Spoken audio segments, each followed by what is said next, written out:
Bueno, el día de hoy vamos a ver la parte de química eh, y ciencia, pues ciencias naturales. Vamos a resolver las de biología que vayan apareciendo y de química si aparece alguna. La de física, el profesor de física debió haberles resuelto.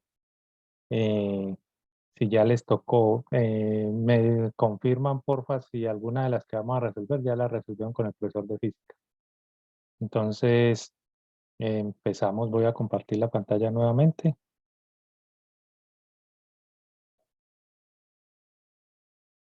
Y empezamos. Voy a leer y ustedes, como ya deben de tener sus respuestas, pues las vamos a ir mirando. Primero apago acá para que me dé más velocidad. Listo. Dice, responda a las preguntas 91 a 93 de acuerdo con la siguiente información. La fiebre amarilla se contrae por la picadura de los mosquitos del género Aedes. Esa enfermedad provoca fiebres intensas, dolores de cabeza y músculos, coloración amarilla de la piel, náuseas, vómitos y cansancio. Aunque se han hecho importantes avances en el control de la enfermedad, aún se producen grandes epidemias, especialmente en zonas altamente pobladas, no vacunadas y que cuentan con la presencia del mosquito, tal como pasa en algunas regiones de África. En la figura se muestra el ciclo de transmisión de esta enfermedad en diferentes hábitats. Entonces miramos la grafiquita, voy a aumentar aquí un poquito para que la vean mejor. ¿Sí? Inicialmente está en un nivel selvático, donde están los monos y están los mosquitos que se llaman Aedes africanus. Algún mono en algún momento contrajo la enfermedad, vino el mosco, lo picó, ese a la vez se fue y picó a otro monito y así se completa el ciclo.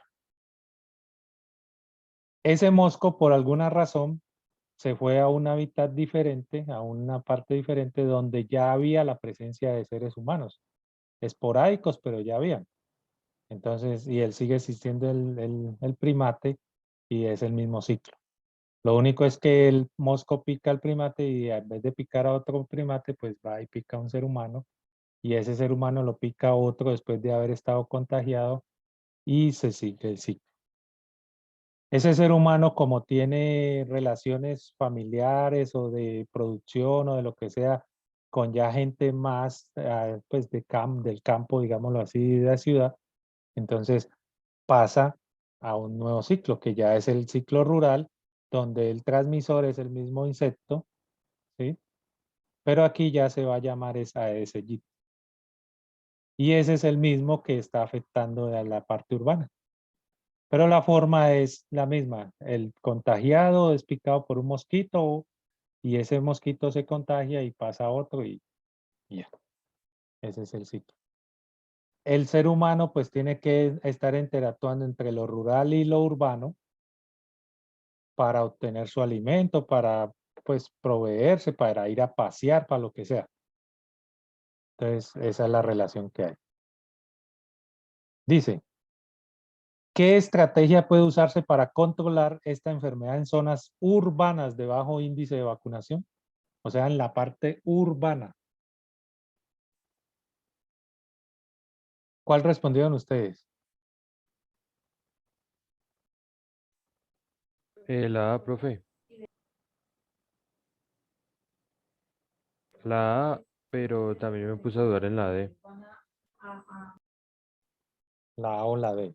La A dice, eliminar los criaderos de mosquitos y usar insecticidas contra estos para que el virus no se transmita a los humanos. Esa es una buena opción, porque además, miren, si ustedes pueden ver, todos los, pues en todos los ciclos aparece el mosquito, o sea, ese es el determinante para la propagación de la enfermedad. O sea que si atacamos el mosquito, podemos estar atacando la enfermedad directamente. O sea, esa es una buena opción. La B, promover el uso de tapabocas y guantes. Eso es para otro tipo de enfermedades que es muy popular en este momento. ¿Alguien tiene el micrófono abierto que estamos escuchando, que está tecleando, está ya golpeando, está oyendo? Esa, gracias. La C, reducir las poblaciones de primates en las selvas cercanas a la ciudad. Eso, pues para este caso no sería una buena opción. Además estaría en contra de la naturaleza y grave. Y la de impedir el transporte de zonas rurales a zonas urbanas.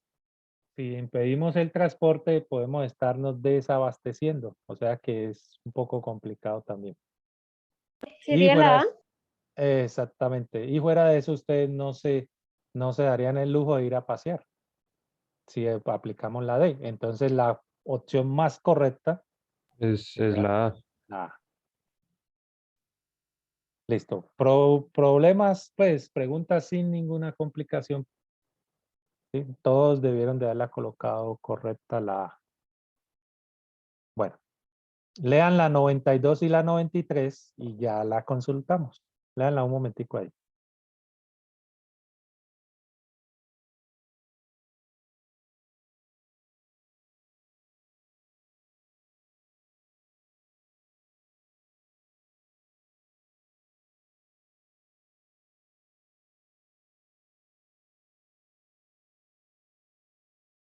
Profe, Sí, ¿podrías volver a mostrar un momentico El la diagrama. ilustración? eh, Sí, por favor. sí, profe, porque es que para... Listo, profe.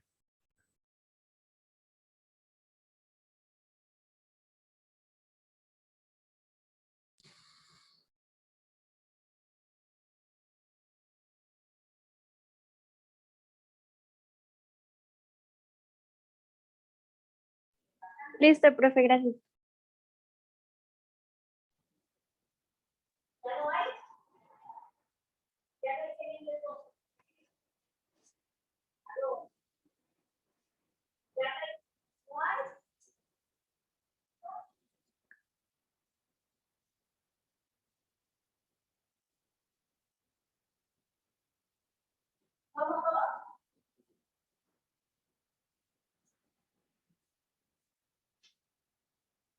Hoy no hay cemento. No hay cemento un poco. ¿No se consigue? Que si no se consigue cemento, entonces. Bueno, oye,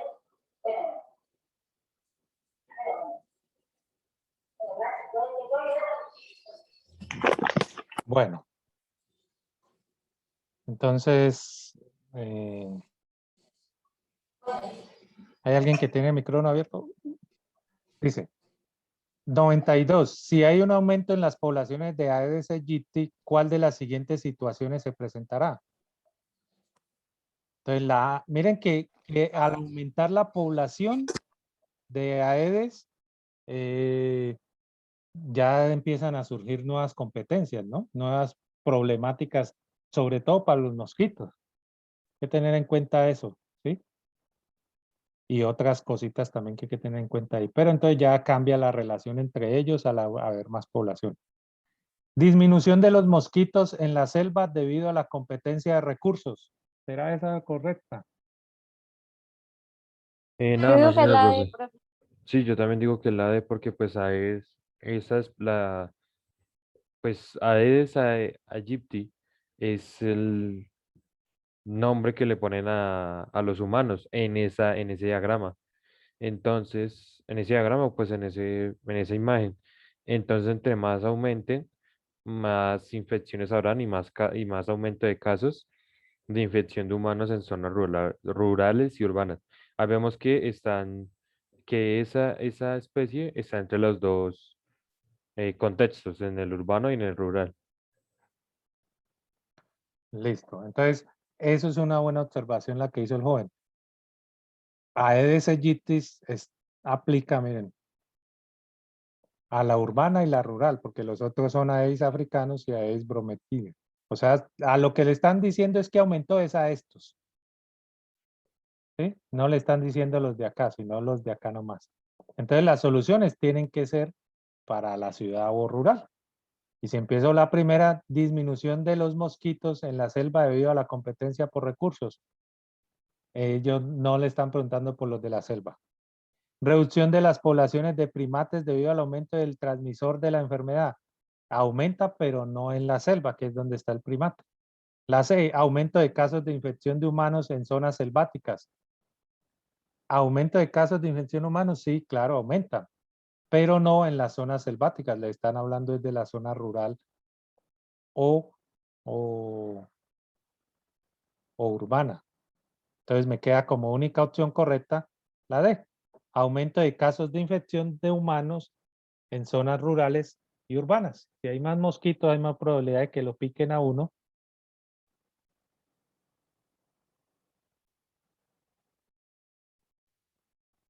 Listo. 93. Hasta ahora las dos son muy fáciles. 93. De las siguientes preguntas, ¿cuál puede resolverse según en la investigación en ciencias naturales para aportar al control de la fiebre amarilla? Yo diría que la C. O sea, ¿cuál de todas esas es primero que todo para ciencias naturales? Mire, usted va a encontrar que hay varias opciones que se podrían hacer, pero en ciencias naturales, o sea, en la parte científica, ¿qué es lo que usted puede solucionar para resolver? Entonces, ¿cuántas personas hay vacunadas en África y América contra la fiebre amarilla? Eso es más que todo una pregunta para tomar decisiones en si aumenta la cantidad de plata para vacunar a más o no, no para resolver el problema desde la parte de ciencias naturales. Aunque es influyente, pero no. La B dice, ¿cuál es el presupuesto que debe invertir un país para disminuir las muertes por fiebre amarilla? Eso también podría ser, pero no desde la parte de ciencias naturales.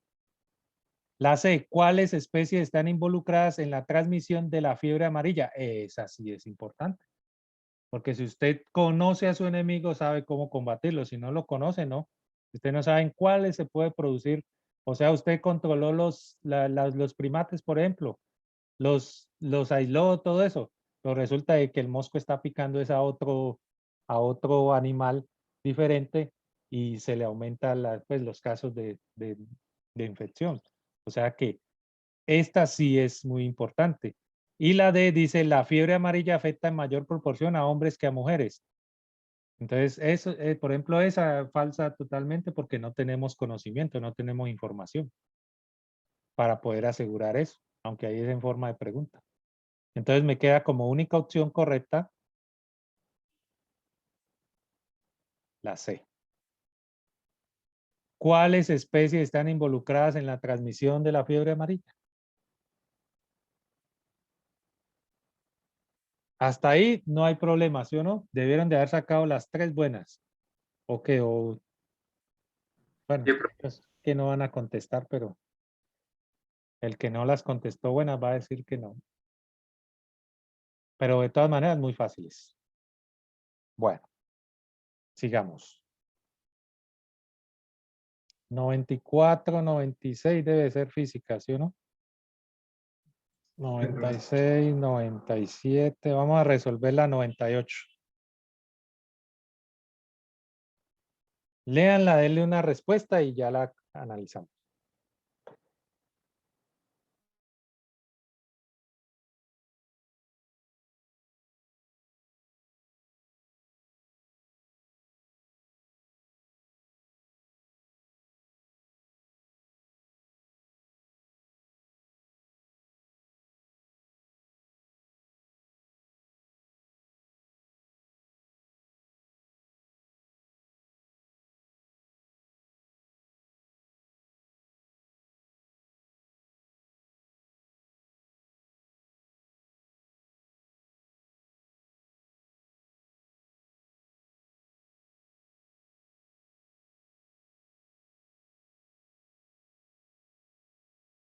¿La ve?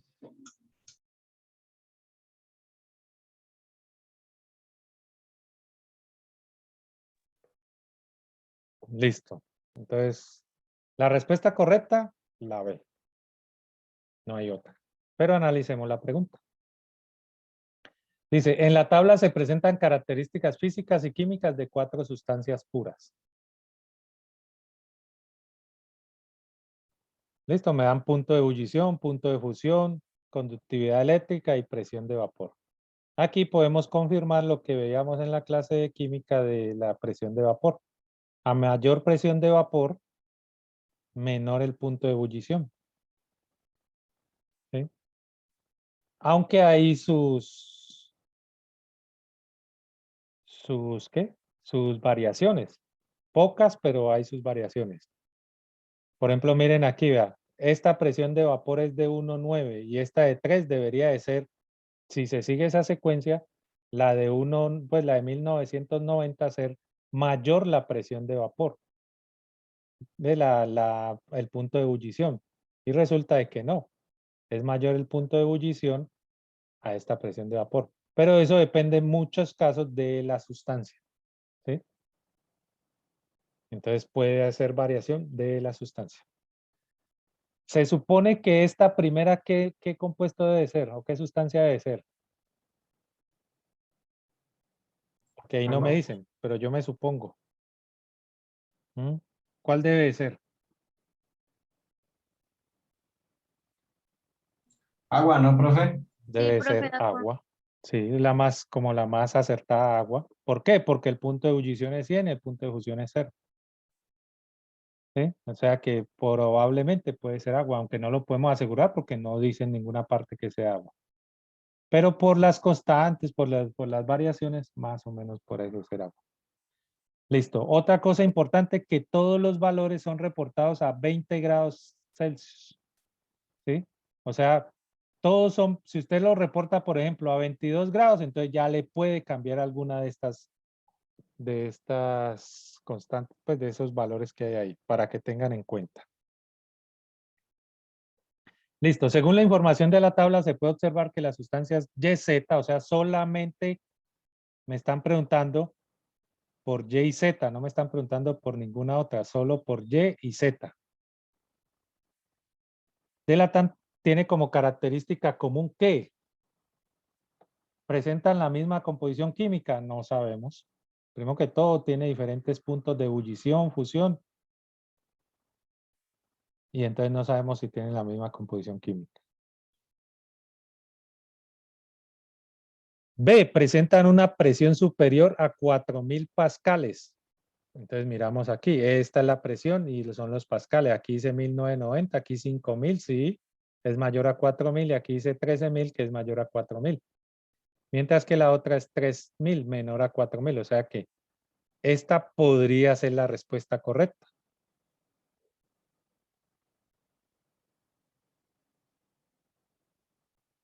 Pero sigo leyendo. Tienen valores de conductividad eléctrica superiores a 1 por 10 a la menos 5 Siemens por metro. Entonces miramos, por ejemplo, estamos analizando estos dos. ¿Sí? Estamos analizando este y este. El Z sí tiene un valor superior. ¿Sí? Porque este es 6.006, mientras que este es 0.0001. Entonces 0.6 sería más, pues un poquito más grande. Pero este no, porque este es por 10 a la menos 19, o sea, un 0,18 ceros y el 4. O sea, es muy pequeñito, extremadamente pequeño. Entonces es menor, no mayor. Por lo tanto, la C no sería. Y la D tienen puntos de fusión más altos que los de la ebullición. Resulta de que los puntos de fusión son más bajos.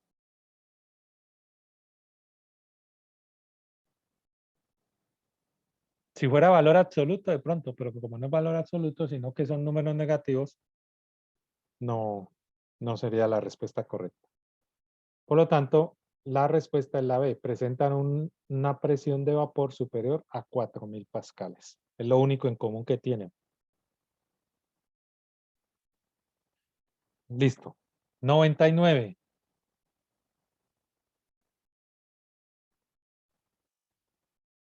¿Alguna pregunta? Lo van leyendo y me responden, porfa. Profe, esa ya la respondimos. ¿Ya la La respondieron? 99. Sí, Sí, señor. profe, con el de física. Bueno, ¿qué respuesta les dio? La C. Aumenta la presión del gas. Listo. Ahí esa es fácil porque la misma gráfica lo dice, la tabla. Y fuera de eso, si usted analiza aquí la presión por volumen NRT, que es la de los gases ideales, entonces se dará cuenta que el número de moles, la constante y el volumen van a ser constantes. Ya, lo único que va a variar es la presión y la temperatura. Si la temperatura aumenta, como todo este bloque acá aumenta y es una igualdad, todo esto debe aumentar. Si el volumen es constante, entonces lo que va a aumentar es la presión. Listo, o sea, ahí no hay que decir nada más. Ya, que tengan en cuenta de que, pues para la pregunta sin necesidad de esta tabla, si esta tabla no estuviera, entonces usted se va a que dice que una presión de una cantidad fija, o sea, que el número de moles es constante, o sea, es la misma. Y cerrado,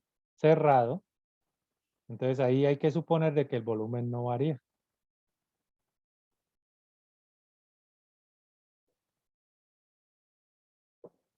Bueno, la 100. Entonces le damos la 100. Vayan leyéndola ahí por.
Profe, ¿es la C?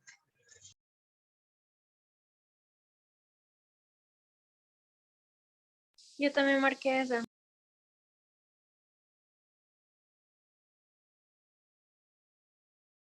Sí, profe, yo también marqué la C. Bueno, la C sería la respuesta correcta. ¿Sí? Vamos a analizarla. A ver. En la primera gráfica, vamos a aumentar aquí. En la primera, pues en la gráfica vemos que a través de los años, los pisos, pues las capas van aumentando. ¿Sí?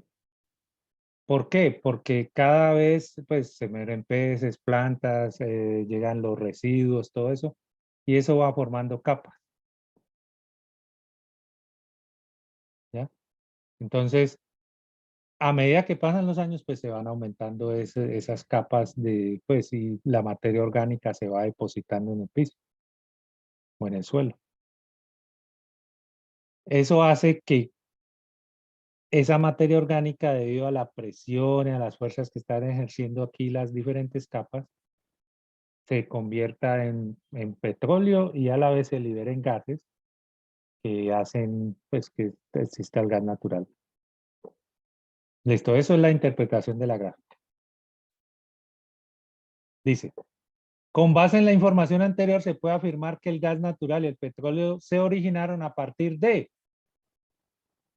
las moléculas de hidrógeno y oxígeno del mar de hace 300 o 400 millones de años.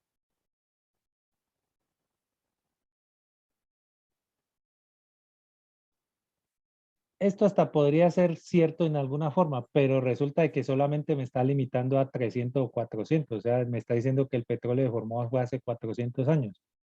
Si usted analiza esta gráfica, aquí todavía no ha aparecido. ¿No? Hay rastros y todo eso, pero no apareció así como, como en la actualidad. ¿Listo? Dice, la B, las rocas sedimentarias de hace 50 o 100 millones de años. No necesariamente. Porque el petróleo se supone que apareció antes de los 100 millones, o sea, antes de pues después de 50 millones. Tuvo que haber recorrido mucho tiempo para poder aparecer el petróleo. Restos de organismos marinos de hace 100 o 400 millones de años. Esa es como la más correcta de todas. Y los dinosaurios terrestres, no. Los dinosaurios terrestres no. No. Estos ayudarán, pero dentro de mucho más tiempo. Por ahora no. Apenas fue hace más de 50, 100 millones de años. Listo. O sea que aquí la opción correcta sería la C. ¿Alguna duda? ¿Alguna pregunta? No, señor. Listo. Bueno, son preguntas fáciles. Debieron de haberlas respondido nuevamente. Bueno, esta no. Debe ser física. Esta física. Esta. La 102.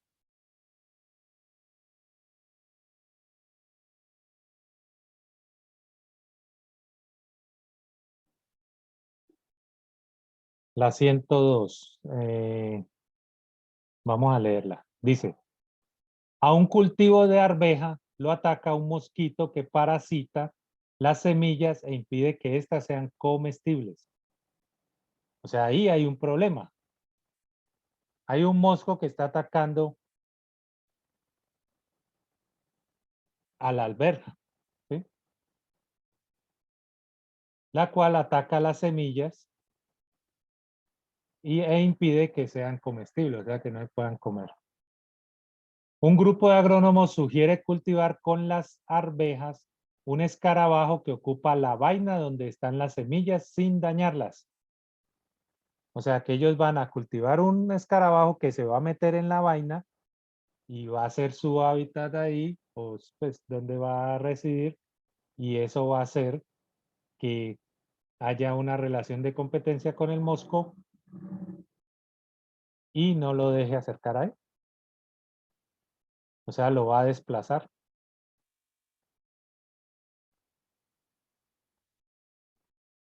Dice, y así, Profe, sí, si no estoy mal, en las preguntas que vamos respondiendo ya la habíamos respondido en la clase pasada, si no estoy mal. esta la hicieron en, pues, en el Ah, tema no, la hemos normal. respondido que yo crea, que yo sepa. ¿No? Bueno, Ah, entonces fue imaginación, disculpen. bueno. No, pero de todas maneras, si ya la vieron, pues la volvemos a hacer para que, porque no, no quede ahí como duda de algo. Dice, la estrategia, bueno, dice, un grupo de agrónomos sugiere cultivar con las arvejas un escarabajo que ocupa la vaina donde están las semillas sin dañarlas. Y así quitarles el espacio a los mosquitos. O sea, están peleando por espacio. No es que uno se vaya a comer al otro ni nada, no. Solo es por espacio. O sea, si ya está ocupado, usted no cabe ahí y ya no puede hacer nada, se tiene que ir. ¿Sí? Y así quitarles el espacio a los mosquitos. La estrategia es exitosa, o sea, la probaron y fue exitosa, permitiendo recuperar hasta la mitad de la producción de semillas comestibles. O sea que fue buena, más no acabó con el problema, pero sí lo ayudó mucho, a casi al 50%, imagínense. Dice, ¿cuál de las siguientes gráficas representa correctamente los resultados del experimento de los agrónomos? Entonces me muestran 4 opciones de gráficas, donde usted lo único que tiene que hacer es interpretar lo que le están asegurando con lo que está ahí dibujado.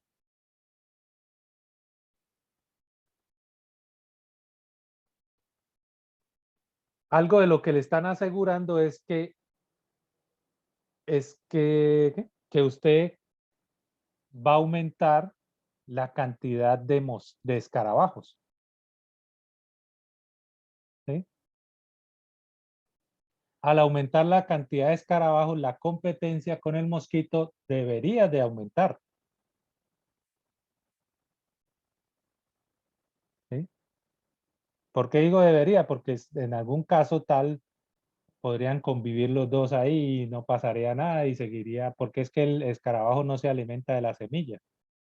O sea que a él no le incumbiría nada que el otro estuviera alimentando de la semilla. Pero en este caso parece decir que sí, la relación de competencia se aumenta. Entonces, si yo miro las gráficas, la relación de competencia entre el mosquito y el escarabajo es la negra.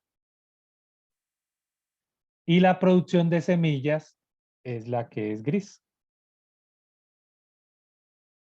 Entonces me dicen que si la cantidad de mosquitos, de escarabajo aumenta, pues la competencia por el alimento, por el espacio en este caso va a aumentar. Entonces empiezo por esa gráfica, relacionando cuál de estas líneas representa lo que me acaban de decir. Entonces, en la primera, la competencia entre el mosquito y el escarabajo se mantiene igual. O sea que esta ¿es respuesta o no es respuesta? No. No, profesor, sería no es respuesta. No sería respuesta, ¿sí o no? De una. Esta, ¿aumenta la competencia entre el mosquito y el escarabajo? Se Sí, aumenta, aumenta. Entonces, la probablemente, producción de semillas disminuye, entonces por eso no es. probablemente, estamos analizando primero una parte, entonces probablemente, pongámoslo así.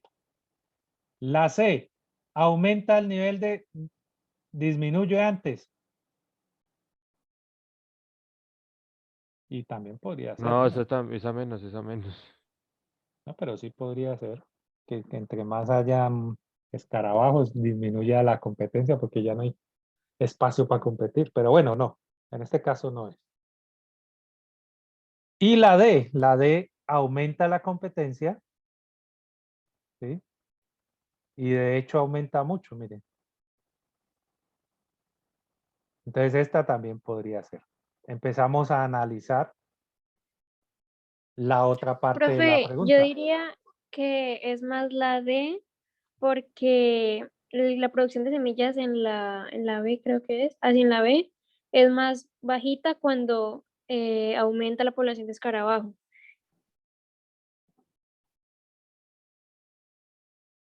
Y pues debería ser todo lo contrario, ¿no? Cuando aumentó la población de escarabajo, pues aumentó la producción de semillas comestibles. Exactamente. Esa es Ah, eso eso, es lo que eso es lo que hay que analizar ahí. Entonces, como aumentó la producción de escarabajo, la de semillas debe aumentar. En la de acá disminuye. Por lo tanto, queda como opción correcta la D. ¿Listo? ¿Alguna duda con esa? Es muy fácil. No, señor. Solo análisis de gráfica, interpretación de lo que me están escribiendo allá en la pregunta y ya. muy fácil, jóvenes. Si aprendieron a analizar gráficas, muy fácil. No tenían ni siquiera que saber que estaba compitiendo o no, sino solamente análisis de gráficas. Listo. Vamos con la 103.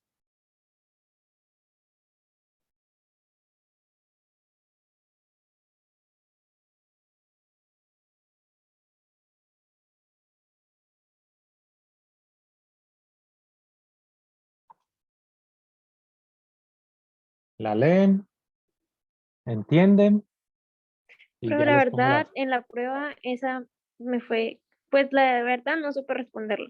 Si respondí, pues fue porque, pues la que no me pareció, pero igual no entendí. Listo, ya la vamos a explicar. Bueno, entonces dice de la siguiente manera.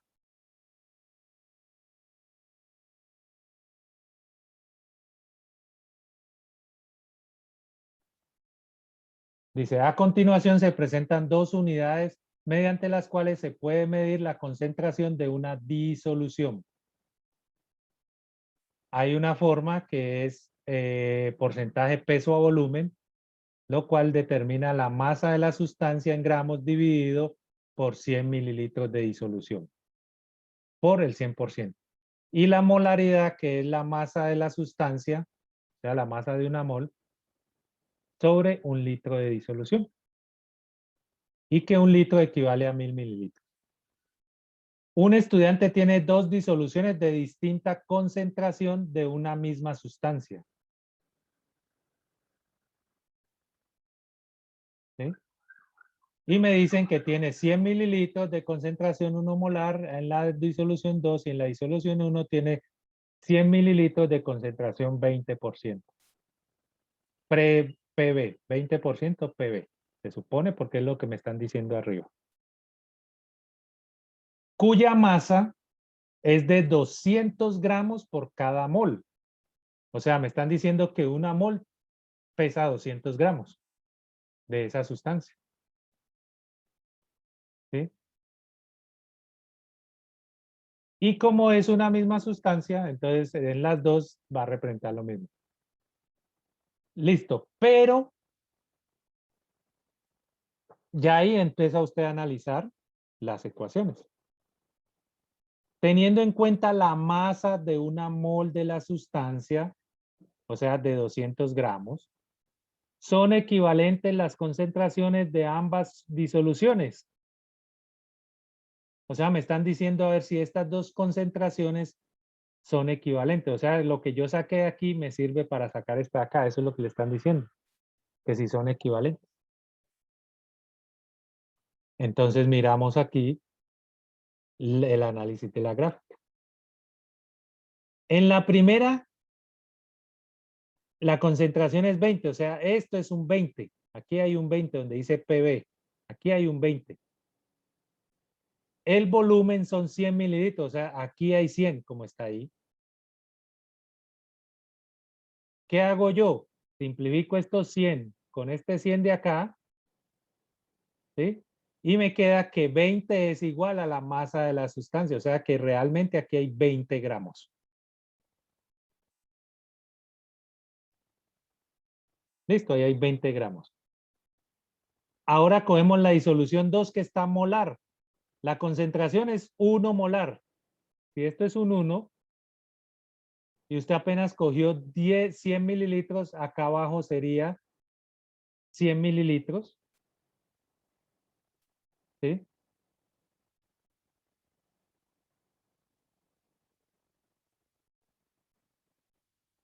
O sea, usted solamente tiene 100 mililitros.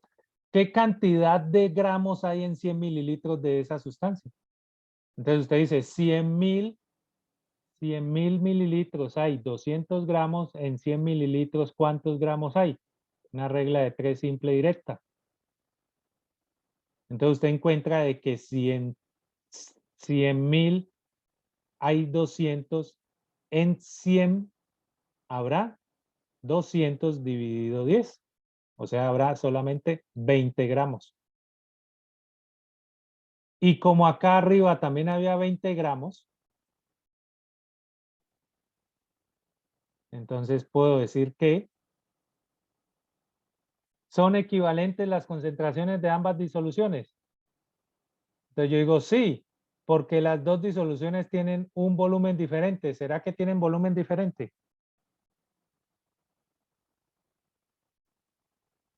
No, No tienen volumen diferente. Las dos tienen el mismo volumen, vea, 100 mililitros. O sea que esta, no. La B, sí, porque de acuerdo con el valor de la masa, un mol litro equivale a 200 gramos sobre 1000 mililitros, que sería igual al 20% PB.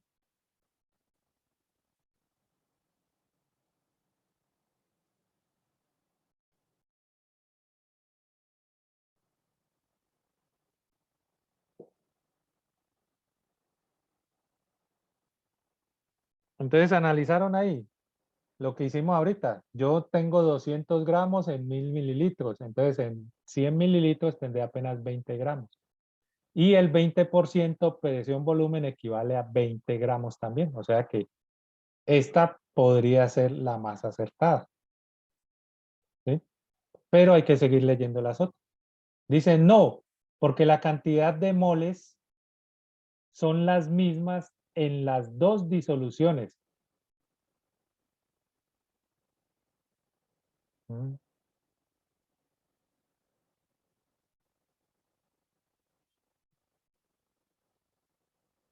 O sea, la C, de manera que la concentración no cambia. Esa también podría ser correcta. ¿O no? Sí, ¿no? Porque si dice que tienen el mismo volumen, entonces es el mismo número de moles, creo, no sé. A mí me parece que también tiene sentido, no sé. Pero lo que lo friega es lo siguiente. Esto. O sea, esta parte es correcta. Hay la misma cantidad de moles porque es la misma sustancia, tienen los mismos gramos. Ah, ya. ¿Sí? Pero aquí dice que no, no son equivalentes. Mentira, antes son equivalentes por eso.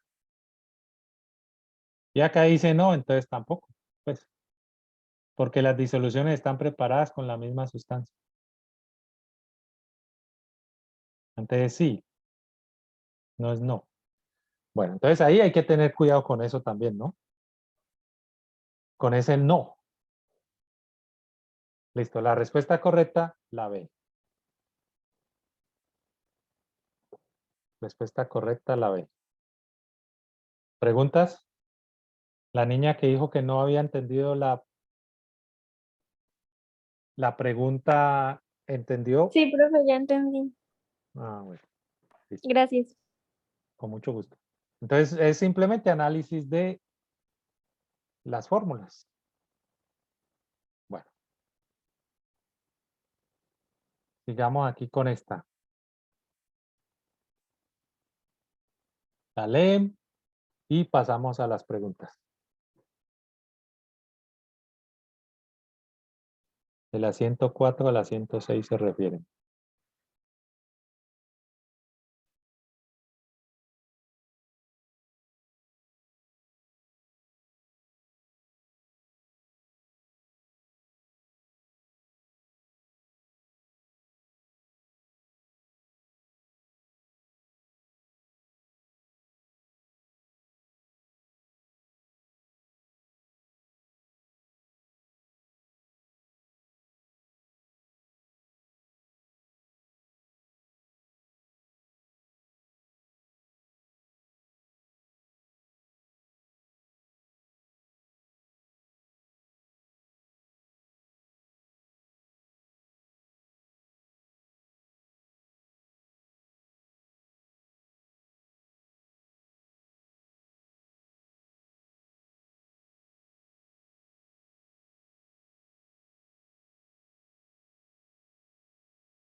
Bueno, leamos. Uno de los cambios químicos en los océanos es su constante proceso de acidificación, generado por la absorción de casi un tercio del dióxido de carbono proveniente de la quema de combustibles fósiles y la tala de bosques.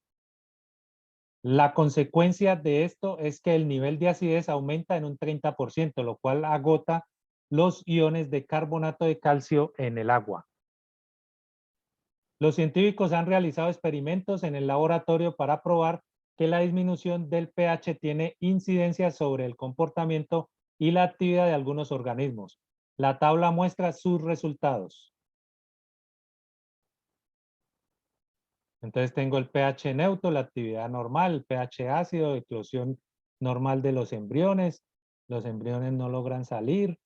Cuando el pH es ácido, detectan los peligros, no son capaces de detectar a sus depredadores.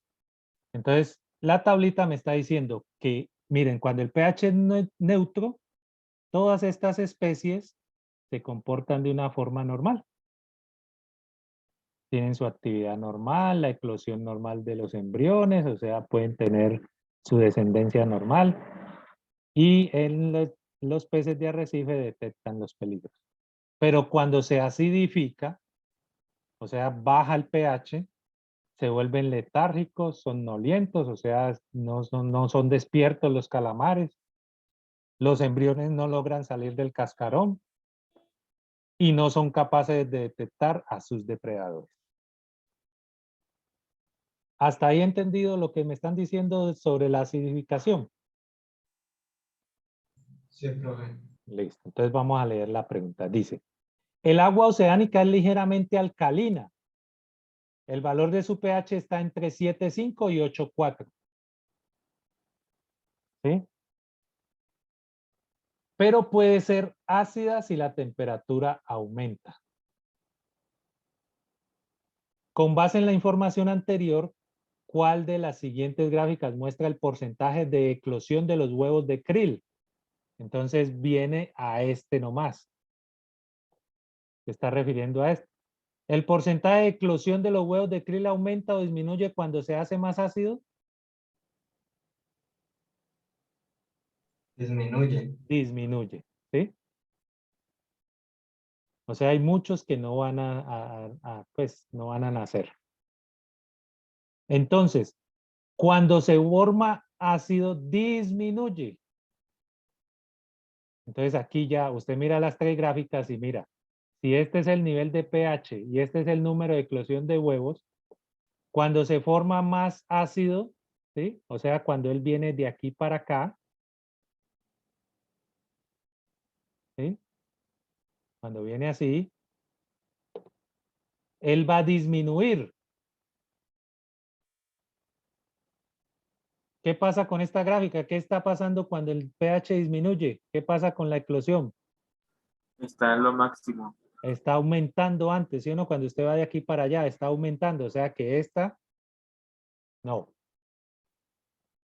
¿Qué pasa con esta de acá? Que cuando usted va aquí aumentando la acidificación, él va aumentando también. Miren que estoy mirando de aquí para abajo, ¿no? De aquí para, o sea, de derecha a izquierda.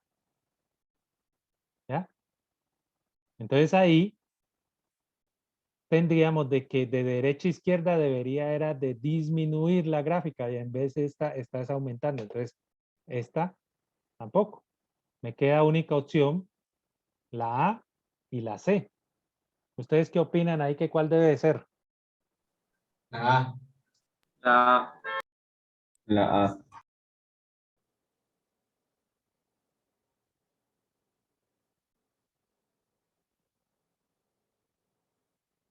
La A.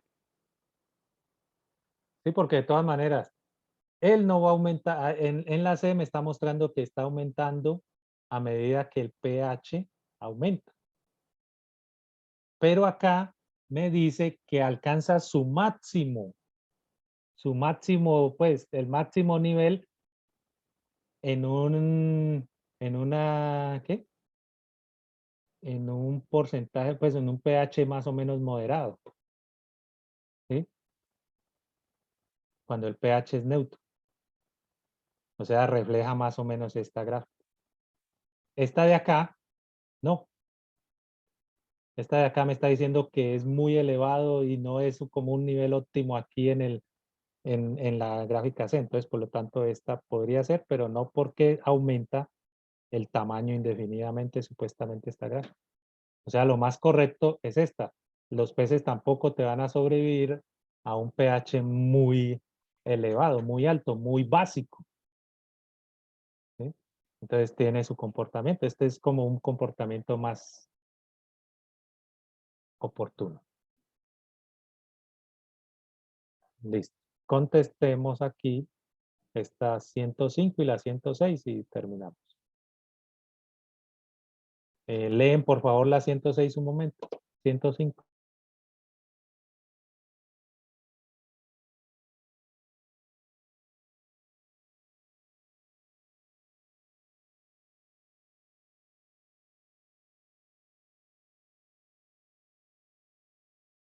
Sería la D, profe. Sí, profe, yo también pienso que es la de.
La D, digo yo.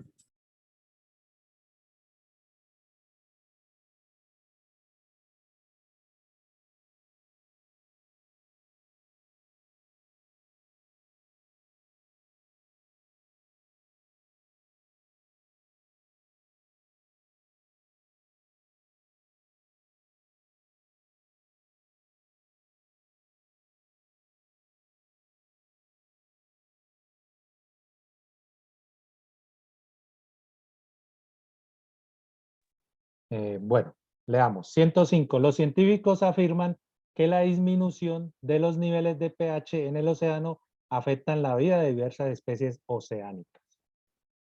Con base en el contexto, esta afirmación debe considerarse, o sea, le están diciendo que la disminución de los niveles de pH en el océano afectan la vida de diversas especies oceánicas. pH ácido es disminuir el pH. ¿Y qué pasó con todas estas? Logró ocasionar pues, un comportamiento no valedero, ¿sí o no? O sea, disminuyó capacidad en las especies.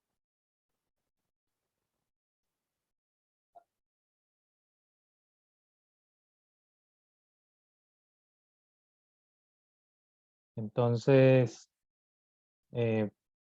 miremos a ver. Una evidencia porque se muestra, con base en el contexto, esta afirmación debe considerarse una evidencia porque se muestra que a pHs bajos no hay vida en los océanos. O una conclusión porque los científicos son rigurosos en los análisis de la información. O una evidencia porque no analizaron si a pH inferiores de 1 se mantienen estos resultados. O una conclusión porque estudiaron variables para mostrar los cambios en la vida en el océano. Entonces, ¿qué es? ¿Una evidencia o una conclusión? Una conclusión. La conclusión. Sería una conclusión, ¿sí o no? Pero ¿por cuál de las dos? ¿Por la B o por la D? La D. Por Porque la la D. D es más como un juicio de valor. Exactamente, esa sería más correcta. O sea, aquí la D. Fácil, ¿sí o no? Fácil. Así. Le damos la 106 por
Profe, ahí en el enunciado decía que cuando aumentaba la acidificación del océano se perdían iones de carbonato de calcio, ¿no? Algo así.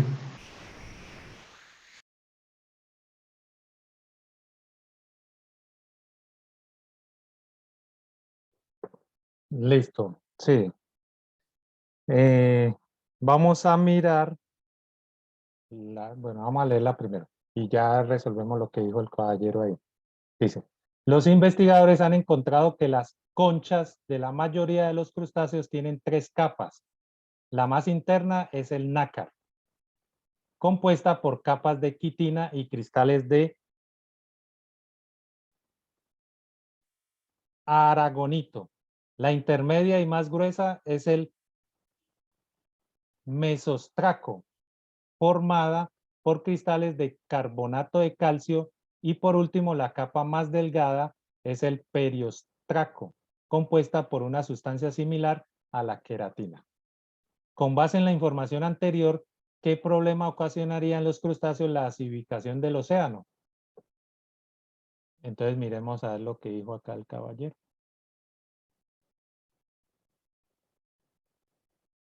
Dice, los científicos han realizado experimentos, dice aquí, uno de los cambios químicos en los océanos es su constante proceso de acidificación, generado por la absorción de casi 1/3 del dióxido de carbono proveniente de la quema de los combustibles fósiles y la tala de los bosques.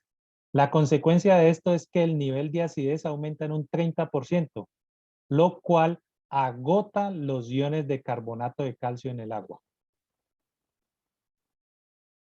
O sea, disminuye. Listo. Y acá dice que los formado por cristales de carbonato de calcio. O sea que si esta concha tiene carbonato de calcio, entonces el agua empezaría a atacar el carbonato de calcio de estas conchas. ¿Sí? Con base en la información, ¿qué problema ocasionaría en los crustáceos la acidificación del océano? Sus conchas no detectarían a los depredadores en el océano. Sus conchas tendrían un pH ácido como el del océano. Sus conchas serían débiles para formarse solo 2 de sus capas. Esa sería una buena opción. Y sus conchas se tornarían más duras y se imposibilitaría su movimiento. La C. O sea que ahí la opción correcta más acertada sería la C.